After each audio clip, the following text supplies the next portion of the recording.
Thank you, Richard. I understood from the mass media that Karol Nawrocki is famous for not reading text when he has discourses. I'm not going to read the text. I'm going to try to speak free. First of all, let me tell you something from my heart. You know, this motion of non-confidence is practically done with the signatures of my fellow colleagues, MEPs, Polish MEPs. I am very happy to be here with my fellow colleagues, MEPs, but also with the people of Poland. I was yesterday present at the discourse, the speech of Mr. Nawrocki. I noted at least three crucial messages of Mr. Nawrocki. He said something very important from the financial point of view. He said that he will block access of Poland to Eurozone. And this is crucial for all of the other member states, European member states, including from Romania, because Eurozone is not a solution at all for countries like Poland, Romania, Hungary, etc., etc. Why? Because this currency is a kind of mass destruction weapon against countries like Romania, Poland, Hungary. Second, it's Madame Christine Lagarde, who already declared that in October 2025, European Central Bank will launch the so-called digital euro. This means not less than central bank digital currency. And this CBDC, it's, my friend, the end of liberty, the end of freedom, the end of property ownership. When this digital currency will be started in Europe, the money will not be money anymore. There will be something like a coupon, something like a determined currency.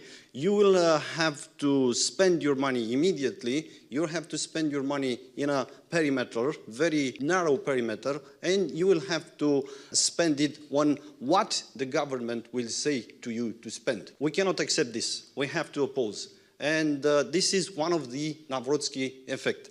Second, Nawrocki said that he will not allow European Union to continue to slide from the point of view of power to gather in a hostile manner powers and competencies from the member states in order to concentrate it and to focus it in the small number of hands in Brussels bureaucracy. Namely, her hands, her small team, which is gravitating around her. We cannot accept this. You know, this was one of the main points and accusation of my motion of non-confidence. I said that we cannot accept that Ursula von der Leyen take power from the member states, even take power from the European Parliament in order to focus the power and to exercise this in a discretionary manner. Because if we do this, if we allow this, we leave this European Union, which is a union of independent and sovereign nations, to be transformed into a new Soviet Union. And the third, he said something absolutely amazing from the point of view of me as a lawyer and also as a professor of law. He said that judges in Poland will not be allowed to access to functions and dignity unless they will exactly apply the Polish constitution. Not the European treaty, not what the bureaucracy of Brussels says, but the Polish constitution. This is crucial. Why is crucial? Because the treaty, it's about an alliance between independent member states based on their constitutions, not based on the directives or, I don't know, the customs and the recommendations of the Brussels bureaucracy. It's crucial for the European Union to have a relation, a good relation, commercial relation with the United States. What happened starting January 2025 was a completely absurd and irrational freeze of the relation between the Trump administration and the bureaucracy of Brussels. Why?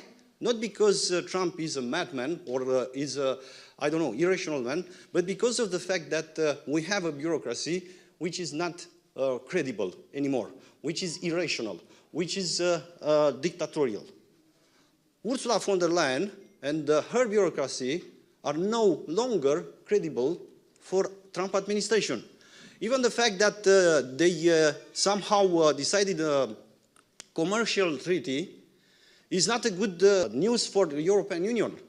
Actually, all of the big personalities, politicians, and also cultural personality of Europe says that this commercial deal between Trump and Ursula, made in Scotland 2 or 3 weeks ago, it's a disaster for the European Union, and also for countries like Germany, France, Poland, Romania. And this is why, you know, Poland and Mr. Gheorghe especially, Romania and Gheorghe Piperea especially, and Italy and Giorgia Meloni especially, has a duty.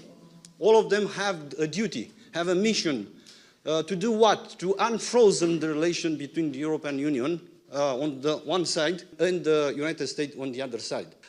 You probably know that the socialists and the left and the patriots, they are preparing another motion of no confidence against Ursula.